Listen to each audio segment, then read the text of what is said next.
Le JT Foot Mercato avec Parions Sport en ligne. Votre premier pari est doublé jusqu'à 90 € de bonus et 10 € de crédit avec le code FM10 en vous inscrivant via notre lien. Bonjour à toutes et à tous et bienvenue dans ce nouveau JT Foot Mercato. On commence avec Nasser El Khelaifi et son envie de partir du Parc des Princes qui est toujours d'actualité. Le président qatari espère un nouveau stade dans 3 ou 4 ans, ce qui est impossible puisque construire un stade représente une décennie de travail. Le premier adjoint à la mairie de Paris, Emmanuel Grégoire, a d'ailleurs confirmé ceci sur BFM Paris Île-de-France. Il faut comprendre que construire un stade de 100 000 places avec toutes les choses dont on a besoin, ça n'existe pas en moins de 15 ans. Pour peu que ça soit possible entre la législation environnementale, les contraintes techniques de circulation et de transport en commun, je leur souhaite bon courage. Emmanuel Grégoire espère renouer le dialogue totalement rompu avec la direction du club depuis plusieurs mois, fruit de la relation cassée entre Anne Hidalgo et Nasser El Khelaifi, lesquels n'ont jamais cessé de s'envoyer divers pics par médias interposés. Mon ambition est simple, repartir sur des bases de dialogue que j'espère saines, dans lequel la cession du Parc des Princes n'est pas sur la table parce que le Conseil de Paris en a décidé ainsi, ajoute le candidat de gauche. D'après lui, des solutions existent toujours du côté du Parc des Princes. Affaire à suivre. Le PSG affronte l'Olympique lyonnais pour la 15e journée de Ligue 1. Avec notre partenaire Parions Sport en ligne, votre premier pari est doublé jusqu'à 90 € de bonus et 10 € de crédit avec le code FM10 en vous inscrivant via notre lien. Comme d'habitude pour vous aider les pronos de la rédac, Valentin et Stéphane s'attendent à un match nul, 2 buts partout pour l'un et 1-1 pour l'autre. Quant à moi, je vois Paris s'imposer 2 buts à 1. Et bien sûr, pour le petit pari fun, je vous propose les deux équipes qui marquent sur penalty pour une cote à 10. Chez les rivaux, Pablo Longoria a fait une promesse juteuse à ses salariés. Selon l'équipe, il leur a promis lors du repas de Noël qu'il offrira une prime à tous les employés du club si l'OM parvient à se qualifier pour la Ligue des Champions en fin de saison. Dernièrement, Mehdi Benatia est sorti du silence pour mettre les points sur les i. Agacé par le secteur administratif, le futur directeur sportif de l'Olympique de Marseille reproche à certains de ne pas travailler dans les intérêts du club phocéen. À Marseille, on veut plus que jamais de l'unité et qui sait, une prime pour tous motivera peut-être l'effectif. L'indice UEFA a été mis à jour et la France rime clairement avec paradoxe. Le LOSC est sur le podium derrière Liverpool et le FC Barcelone est talonné par l'irrésistible Stade Brestois 5e. A contrario, le PSG n'est que 29e et surtout les deux cancres tricolores, Nice et Lens, plombent littéralement le classement de l'indice cette saison et sont respectivement 90e et 104e. Nice effectue l'une des pires campagnes européennes de son histoire et n'en finit plus de décevoir avec 4 défaites en 6 rencontres et toujours pas la moindre victoire. Quant à Lens, il s'est fait éliminer prématurément de la Ligue Europa Conférence et n'apporte plus aucun point depuis longtemps. Avec 7 équipes, chaque victoire rapporte moins à la France qu'à la Belgique qui compte seulement 5 qualifiés. Ceci explique en grande partie pourquoi notre voisin d'outre-Quiévrin a dépassé la France au classement de la saison en cours. Fort heureusement, les autres clubs français ont brillé cette semaine comme le PSG, le LOSC et l'OL.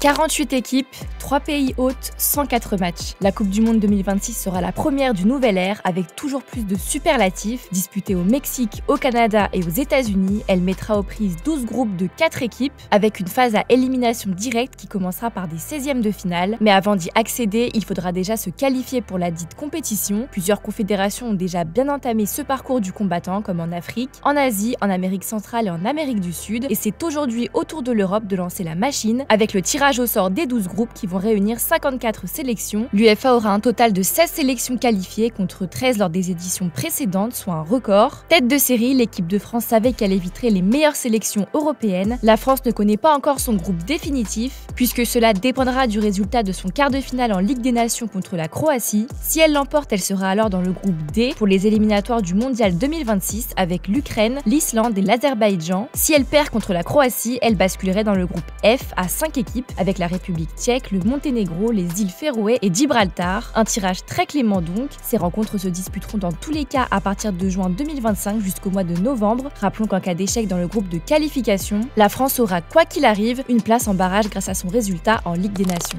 À l'étranger, Florentino Pérez est fou de rage à cause de la blessure de Kylian Mbappé, indiquerait l'Ebo. Pas contre le joueur qui n'a logiquement rien à se reprocher, mais contre le staff du Real Madrid. La goutte d'eau qui a fait déborder le vase pour Pérez, qui en a marre de voir autant de blessures musculaires dans l'effectif de Carlo Ancelotti. Il exige des solutions immédiatement et espère que cette vague de blessures va se stopper rapidement. Et oui, le club espagnol doit faire face à une cascade de blessures. Il faut impérativement que la Casablanca se renforce et si possible dès cet hiver. L'un des renforts les plus attendus par Carleto est d'ailleurs le remplaçant de Dani Carvajal. Le rêve des Merengues serait d'attirer dans leur filet Trent Alexander-Arnold. Le latéral droit de 26 ans représente l'avenir du poste pour les Madrilènes et l'Anglais possède l'avantage d'être libre de tout contrat en juin prochain. Relebo révèle d'ailleurs que Jude Bellingham travaille en coulisses pour convaincre son compatriote et coéquipier chez les Three Lions. Le numéro 5 merengue ferait le forcing sur les conversations WhatsApp et mise sur son excellente relation avec TAA pour apporter son aide au Real Madrid. Cette tactique n'est pas nouvelle chez les merengues puisque Vinicius Junior avait également joué les entremetteurs avec Kylian Mbappé et Alphonso Davies. Le prochain match du Real Madrid face au Rayo Vallecano a lui de quoi faire parler. Le choix de Carlo Ancelotti de ne pas trop utiliser ses jeunes recrues interpelle. Arda Güler n'est apparu qu'à 18 reprises, dont seulement 6 fois comme titulaire. Et pour Hendrik, c'est pire. Le Brésilien a été utilisé 11 fois et n'a été aligné d'entrée qu'à une reprise. C'était face au LOSC en Ligue des Champions. Interrogé ce midi sur son choix de procéder à une faible rotation, Ancelotti a donné sa version des faits. C'est vrai, je peux faire tourner si j'ai les joueurs, mais si j'ai un effectif de 14 ou 15 joueurs, c'est difficile de faire tourner. Vous parlez d'Henry, que je lui donne peu de minutes, blablabla, mais c'est un très jeune joueur qui doit s'adapter et s'améliorer, a-t-il déclaré avant d'ajouter: quand je dis qu'il doit travailler, ce n'est pas une critique parce qu'il travaille bien, il est très jeune, il vient au Real Madrid qui possède les meilleurs joueurs du monde et nous devons être patients, il ne demande rien, il se débrouille bien, il doit continuer à apprendre pour continuer à s'améliorer, le message est passé. Au FC Barcelone, Iñaki Peña s'est imposé comme le gardien titulaire du club depuis la grave blessure de Ter Stegen. Pour le récompenser, la direction catalane compte lui proposer une prolongation de contrat, rapporte Mundo Deportivo. Formé à la Masia, Peña est actuellement sous contrat jusqu'en 2026. Le portier espagnol dispose aussi d'une clause libératoire fixée à 400 millions d'euros. D'ailleurs, on a quelques nouvelles de la légende du Barça, Lionel Messi, souvent désigné comme le meilleur joueur de tous les temps. L'Argentin va pourtant devoir accrocher les crampons dans pas longtemps, alors qui pour lui succéder? El Chiringuito a réussi à filmer un événement organisé par l'équipementier du joueur de l'Inter Miami, un événement durant lequel Lionel Messi a choisi son successeur. Il y a une jeune génération de joueurs qui est très bonne et qui a beaucoup d'années devant elle, mais si je dois en choisir un, pour l'âge et le futur qu'il a, je choisirais Lamine Yamal. Ça dépend de lui parce que le football dépend de beaucoup de choses, mais Lamine, c'est le présent et le futur. Le Blaugrana appréciera. Une autre légende du FC Barcelone fait aussi parler de lui, il s'agit de Neymar qui n'a pas renoncé à la Coupe du Monde 2026, bien au contraire. Dans un entretien accordé à RMC qui sera diffusé en intégralité ce dimanche, l'ancien joueur du Paris Saint-Germain a confié son envie de disputer un nouveau mondial avec le Brésil. Évidemment que la Coupe du Monde est le but pour tous les joueurs, je l'ai déjà joué 3 fois, je veux évidemment faire la 4e, je dois être concentré sur ça, bien me préparer ici et avoir cet objectif à moyen terme après m'être remis en forme ici, dans mon club, a confié le joueur d'Al Hilal qui aura 34 ans lors de la prochaine édition. Meilleur buteur de l'histoire de la Seleção, Neymar n'a plus porté le maillot brésilien depuis le 18 octobre 2023 et une défaite contre l'Uruguay dans le cadre des éliminatoires pour le prochain mondial. De retour sur les terrains depuis octobre, après plus de 360 jours d'indisponibilité en raison d'une blessure au genou, Ney devrait faire son retour en sélection lors de la prochaine trêve internationale en mars prochain.